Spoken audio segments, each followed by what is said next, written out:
Hi guys, welcome back to Bar Bestie. It's your girl, Allie Rehner, aka Al Rain, here to help you debunk the good, the bad, and especially the BS in the bar industry. Today we're going to be watching a clip from Bar Rescue, which is basically the grossest stuff that they found in the freezer, which if you have ever worked in a bar, in a restaurant, if you've ever even gone into your freezer at home, there is got to be something in there right now that's being neglected, that's dying, that's freezer burned, that needs to be or should have been tossed many, many moons ago, and somehow it is still inside, thriving in your freezer.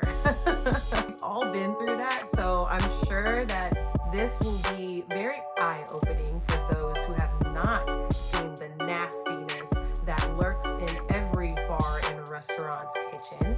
And I think maybe it'll have you, it'll make you more grateful to eat at home. So we'll see what happens in this one. But first, remember, babes, you have to do a little shot or a little sipper with me. Today, I have my perfect peach cocktail with me. If you want to get the recipe, or if you just want to try some other recipes, I have a bunch of them in my free mini mixology guide. I have the link in the description below. This one is from one of my low sugar delights collection, and I think that you guys are gonna love this one. It's so it's perfect, honestly. That's why I named it the perfect peach. This one, though, is a variation that I tried with wine. So in the book, it's made with vodka, but this one is made with wine, and it still came out amazing. So check it out for yourself and let me know what you think. But let's get right into it, babes. Cheers. Were you guys aware of the rat droppings in a walk-in? No, sir. No? Can I show you this? I would stop the food because I'm not going to eat anything that I ordered here. Look at this floor. All of this is rat droppings, all mixed in there. I'm concerned that actually might be a rat carcass. I don't know. I've never seen anything like this. This place is completely infested. Did you know this was here? That's Soooo's countertop? That's the rusted freezer. That's the top of a residential top-load freezer. You know what gets like that? Somebody either sitting on it or sleeping on it. That doesn't happen. What the hell is that? There's icicles! Is that insulation? What is that? Oh my God. Where do you think all that insulation is in the food? And that's not wrapped up. Oh. Fiberglass is made from glass that's folded to thin fibers. If it gets into food, it could kill somebody. It's incredibly dangerous. Fiberglass should be nowhere near food. Look at this freaking guy. Unbelievable.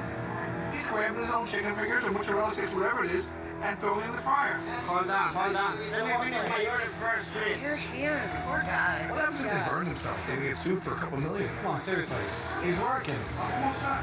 What are you making? Why don't you let him make it? Because I like making it myself. They don't care. It's a free-for-all. New York burgers. There's nowhere else. No more meat. All the customers took all the meat. The other people ate everything, so it's no more. That's it. No more hamburgers. And this is not just today. This is all the time. And when I try to say something, they don't like it. They think I'm the stupid. All right, so right down in here, you've got glasses sitting upside down. You ever hear the saying, don't eat yellow snow? Did you see the color of the ice in there? What color is it? Yellow. So, Stuart, Eric, you look at that yellow ice and you don't do a thing. Do you understand this bar isn't a failure? You are. Really quick, as we can see, John will not hold back. But also, if the freezers at the place that you're working at look like this, I think that you might need to run the other direction. Like he said, it should not be falling apart, looking all crazy and rusty. Also, if you're a bartender, you have to look at the very bottom of your freezers, okay? I remember I worked at this nightclub where it was like, it would take a full year before anybody wanted to get into the freezer that had all of the beers in it and get to the very bottom and gets that that bottom layer of nasty ass, old ass beer bottles. But You have to, because like what happened with us, you're gonna end up serving the world's oldest fucking beer, and someone's gonna look at you like, are you fucking crazy? And they're right. They have every right to. So I cannot believe that these places actually have food in these freezers and they're serving them, because the food that's in there does not look that wrapped up. At least in a bartender's or a bar freezer or fridge, you know, things are going to be a little bit more closed up, you know, and tightened. But yeah, that's fucking crazy. Go clean out your freezer, okay? Go fucking clean out your freezer. That are so horrible, they're almost humorous. At least you know it's cold because it's got icicles. And the good thing is we know that it's 30% insulated. 30. Versus uninsulated. Look at this. And this is where all the food is. That was only 25% insulated. So what is the difference between this and this, which is sitting open there? Josh, look at this. They look the exact same. Want to eat it? No. You know what else? Last night your customers came in here with their hands, grabbed stuff out of here, walked over, dropped it in the fryer. So you know how many customers' hands have been in this? And then they don't close it, so it's all freezer burned and ruined. Yes. So I got an open bag of carrots. Look at those. Freezer burned, right? You want to eat those? Why are they in the freezer? Here we got an open bag of more carrots. You want to eat those? No. Here's an open bag of... Oh, boy, Josh, wait till you see these. More carrots.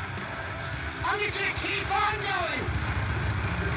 That is like if my mom were to come over and look at my freezer right now, she'd be like, why do you got this old ass bag of fries? And then why is there this partially open bag of fries? And then why is there this partially open freezer burnt bag of the exact same brand of fries? And I would not have a very good answer, to be totally honest. You can smell the fish. You can smell the oysters.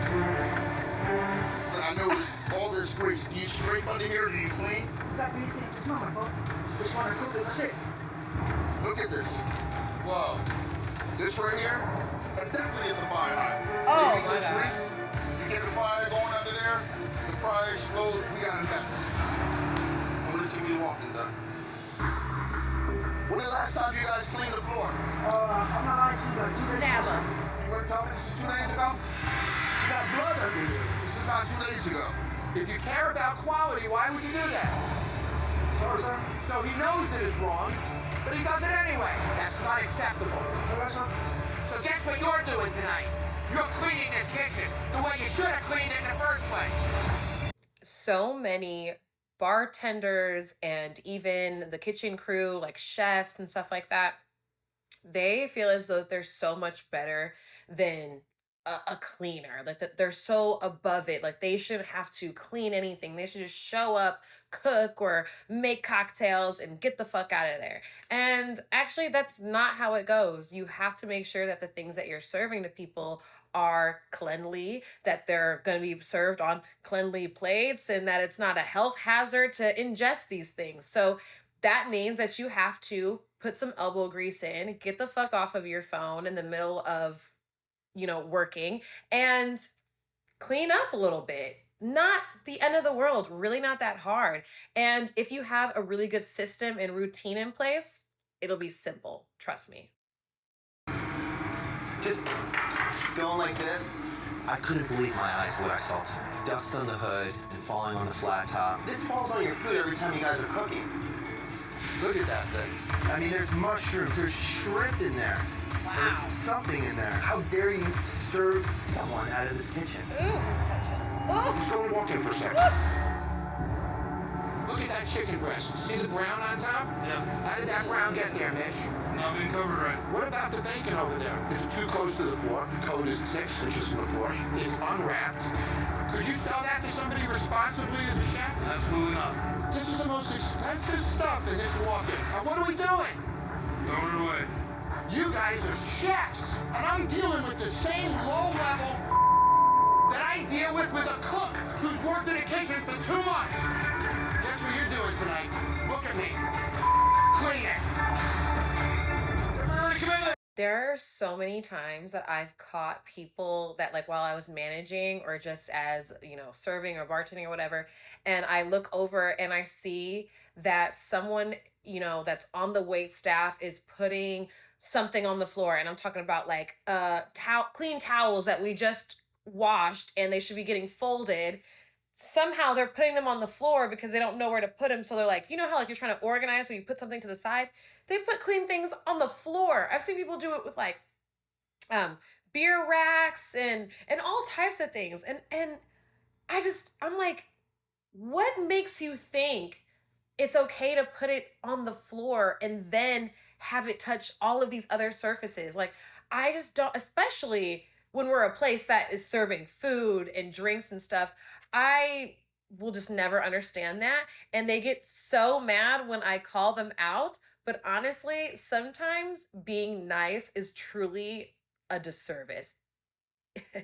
And if you don't have common sense, sometimes it's so much harder for me to use my niceness. I'm working on it, trust and believe I am. But if you don't realize that you shouldn't be putting, things that people are going to be, putting near their mouth or ingesting or, things that are supposed to be clean on the floor, I think you have way bigger problems than how you feel because I told you, what the fuck are you thinking? Get that off the floor. Like, for real. Ugh. Mix, you got it. The bar gets packed right away.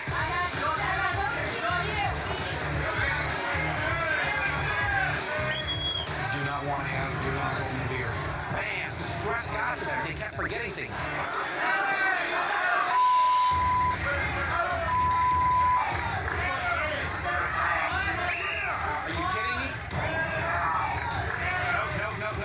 Sorry, bring it back.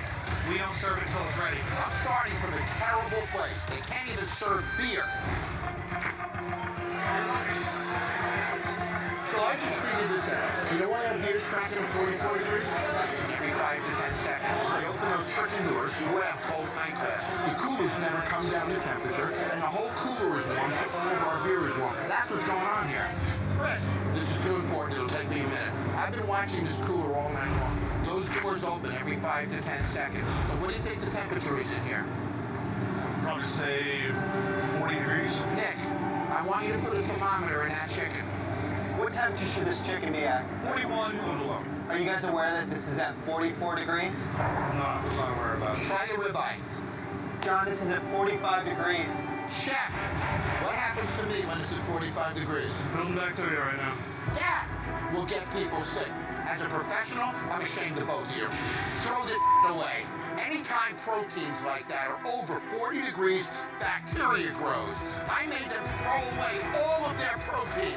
Hundreds and hundreds of dollars. They freaking deserve it. Really quick, it's also super rare, not just for them to have that weird door set up for the beer glasses, but it's also very rare where you're gonna have a food freezer and a beer keg freezer made into one. I think that they were just trying to, be different and be creative, and maybe they just didn't have the space to have two freezers, but honestly, that's not normal at all. I would absolutely advise any restaurant or business to make sure that their beer keg freezer and their walk-in food freezer are two totally separate things, because you'll have a lot less of this problem.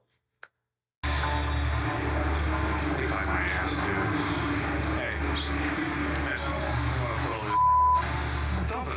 I'm not going to throw all this meat away, so I just won't take the $200 bills and throw them in the trash can. Let's just put it back into the region.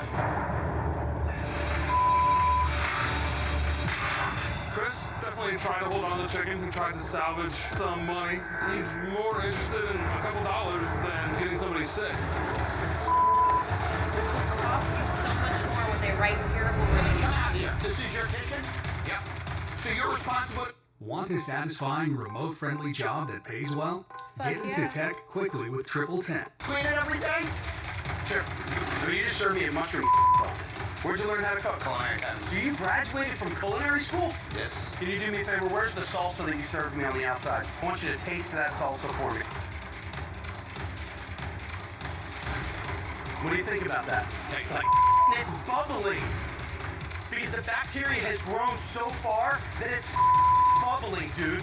What do we do with this? Richard, that touches food. disgusting. All of this Disgusting. winds up in the food. That's our return air right there. According to you, when was this last inspected? 2010. 2010. So this thing hasn't been cleaned in 3 years. This is what's dripping on your food and gonna burn your restaurant down. This is our grease filtration system. So why is it that you just don't clean? We do. When? It's a nightly thing. You're full of I clean daily. It is definitely clean enough to serve food. Point, I don't even know if I believe if he cleans his body daily. Like the way that he said that.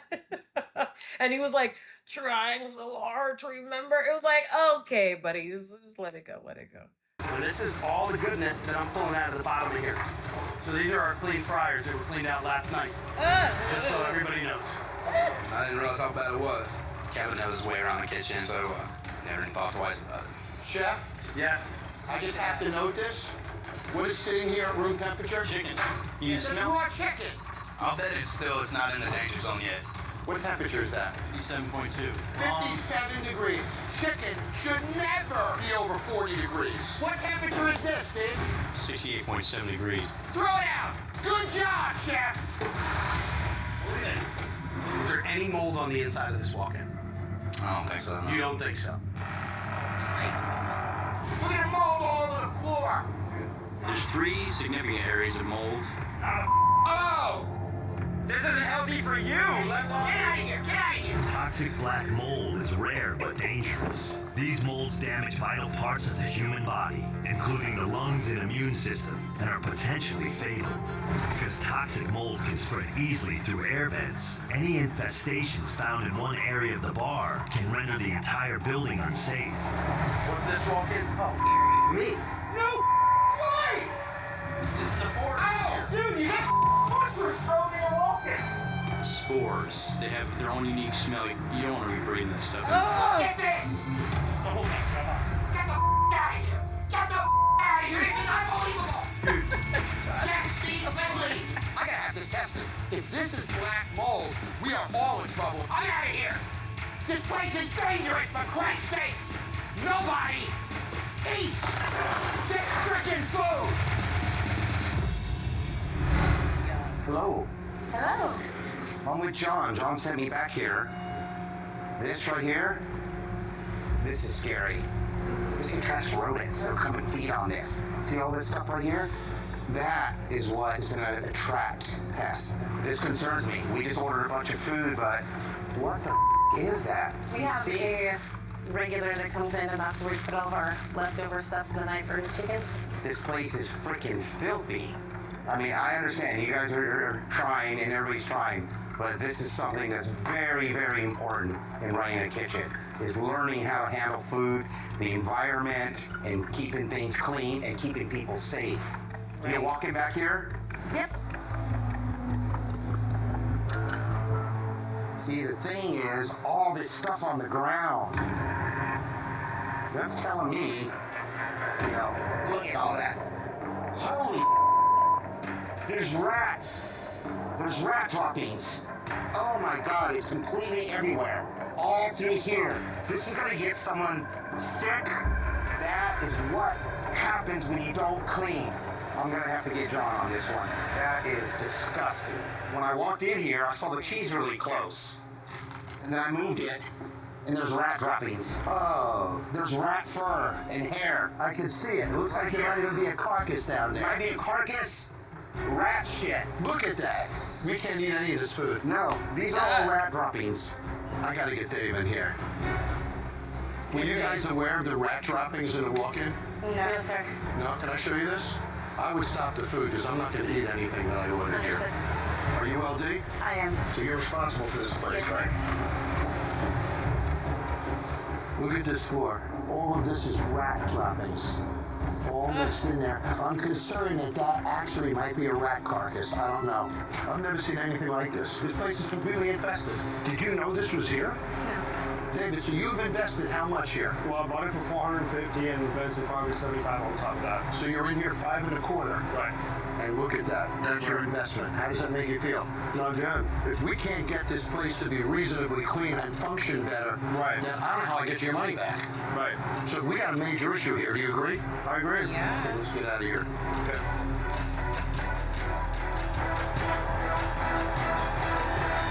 Dude, that was freaking insane. And it kind of gave me like small PTSD flashbacks from when I actually worked at places that had very similar problems. Thank God it wasn't a place that had all of these problems wrapped into one, but well, I mean, sort of, kind of. So I've worked at a place that had a rodent problem that had popped up, and it was so embarrassing. Like, it was so disgusting, so gross. Definitely had situations where you walk into the freezer, the walk-in freezer where the food is, or even the keg room, and you're like, someone needs to go through this fucking shit and like actually go through and throw away a lot of the stuff that is just expired or that's in the very way back. Someone needs to come down here and scrub these floors. I've had keg rooms that like you walk in and immediately smell like mold, and there's supposedly like this brewmaster there, and you're looking like, how do you not notice that this is nasty in here? Even like there's some episodes on Bar Rescue where they will show you like keg lines and stuff. Oh my God, those get crazy nasty. So it's truly just always shocking to me when you see these places that are running and you think that they're successful, but you start working there, or you see the other side, you see behind the curtain, so to speak, and you realize these places are just holding on barely, like barely, and that they are just one health inspector, one Yelp review away from getting shut the fuck down. So make sure that you are checking your freezers, your walk-in freezers, your keg rooms, your coolers, your beer fridges, all that stuff. Make sure that it is clean. Go in there and set up a routine where you guys go in nightly, and then like nightly to clean it, but then also like maybe weekly to deep clean some things, because it's totally necessary. Whether you believe that the place is dirty or not, get on top of it before it gets there, if that's the case. If you think that things are clean, then just jump into the routine, ask people what the fuck is going on, how can I help, because you are definitely in charge of keeping people safe when they come and go to your establishment. So keep these things in mind. I love that John has the energy for things like this. He's so right. This is unacceptable. If you're a owner, if you're a bartender or a cook, like, you know fucking better. And don't get me wrong, the places that I had those problems, I even had a place where recently, like, the owner didn't care about the hood, like the ceiling fan and the hood in the kitchen. That kind of stuff is so important, because, and he didn't believe it, but I know that it's important because I was around our employees day in and day out who are telling us stuff that are like, oh, like I got like really bad cough, and I had to go to the emergency room because like I've been having heart palpitations, or I can't breathe correctly. Like, that shit is real. Whether you want to believe it or not, it's there, baby. It just is.